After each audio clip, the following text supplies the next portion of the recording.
ಧಾರವಾಡದಲ್ಲಿ ಮತಾಂತರ ನಡೆಸುತ್ತಿದ್ದ ಕ್ರಿಶ್ಚಿಯನ್ ಪ್ರಾರ್ಥನಾ ಸ್ಥಳಗಳ ಮೇಲೆ ಬಜರಂಗ ದಳ ದಾಳಿ.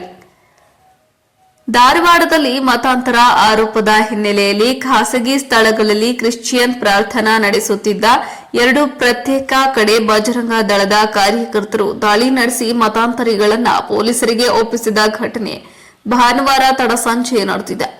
ಹೌದು, ಧಾರವಾಡ ಎಲ್ಐಸಿಯ ನೌಕರರ ಭವನ ಹಾಗೂ ಲೈನ್ ಬಜಾರ ಆಂಜನೇಯ ದೇವಸ್ಥಾನ ಬಳಿಯ ಟೈಟನ್ ಶೋರೂಮ್ ಮೇಲ್ಮಹಡಿಯಲ್ಲಿ ಕ್ರಿಶ್ಚಿಯನ್ನ ಪಾದ್ರಿಗಳು ಪ್ರಾರ್ಥನೆ ಹೆಸರಲ್ಲಿ ಮತಾಂತರ ನಡೆಸುತ್ತಿರುವ ಆರೋಪ ಕೇಳಿಬಂದ ಹಿನ್ನೆಲೆ 2 ಪ್ರತ್ಯೇಕ ಸ್ಥಳಗಳ ಮೇಲೆ ಧಾರವಾಡ ಬಜರಂಗ ದಳದ ಕಾರ್ಯಕರ್ತರು ದಾಳಿ ನಡೆಸಿ ಹಲವರನ್ನ ಪೊಲೀಸರಿಗೆ ಒಪ್ಪಿಸಿದ್ದಾರೆ.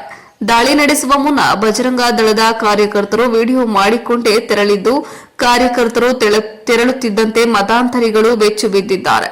50ಕ್ಕೂ ಹೆಚ್ಚು ಮಹಿಳೆಯರು ಪ್ರಾರ್ಥನೆ ಹೆಸರಲ್ಲಿ ಸೇರಿದ್ದು, ಇವರನ್ನ ಮತಾಂತರ ಮಾಡಲಾಗುತ್ತಿತ್ತು ಎನ್ನುವುದು ಬಜರಂಗ ದಳದ ಆರೋಪವಾಗಿದೆ. ಇನ್ನು ಈ ಕುರಿತು ಬಜರಂಗ ದಳದ ಕಾರ್ಯಕರ್ತರು ಉಪನಗರ ಠಾಣೆಯ ಪೊಲೀಸರಿಗೆ ಮಾಹಿತಿ ನೀಡಿ ಮತಾಂತರಿಗಳನ್ನ ಸದ್ಯ ಪೊಲೀಸರಿಗೆ ಒಪ್ಪಿಸಿದ್ದಾರೆ. ಬಜರಂಗ ವತಿಯಿಂದ ಇಂದು ಲೈನ್ ಬಜಾರ್ ಹನುಮಪ್ಪನಗುಡಿ ಹತ್ತಿರ ಬೀರೇಶ್ವರ ಬ್ಯಾಂಕ್ ಮೇಲ್ಗಡೆ ಫಸ್ಟ್ ಫ್ಲೋರ್ ನಲ್ಲಿ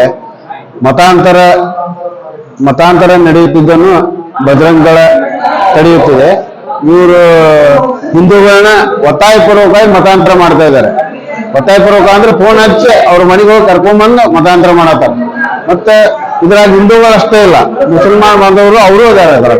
ಎಲ್ಲರೂ ಇಬ್ರು ಹಿಂದೂಗಳನ್ನ ಮತ್ತು ಮುಸಲ್ರಿ ಇಬ್ಬರನ್ನು ಕರ್ಕೊಂಡ್ಬಂದು ಇವ್ರ ಒತ್ತಾಯಪೂರ್ವಕವಾಗಿ ಮತಾಂತರ ಮಾಡತ್ತಾರೆ. ಯಾರು ಸ್ವಇಚ್ಛೆಯಿಂದ ಯಾರೂ ಬಂದಿಲ್ಲ, ಒತ್ತಾಯಪೂರ್ವಕವಾಗಿ ಮತಾಂತರ ಮಾಡತ್ತಾರೆ. ಇದು ನಾವು ಈಗ ಬಂದ ಎಲ್ಲ ಬಜರಂಗ ಕಾರ್ಯಕರ್ತರು ಎಲ್ಲ ಬಂದು ನಿಲ್ಸಿದ್ದೇವೆ. ಮತ್ತೆ ಪೊಲೀಸರು ಬಂದಿದ್ದಾರೆ. ಈಗ ನಾವು ಕೇಸ್ ಮಾಡ್ತಾ ಇದ್ದೇವೆ, ಕೇಸ್ ರಿಜಿಸ್ಟರ್ ಮಾಡ್ತಾ ಇದ್ದೇವೆ.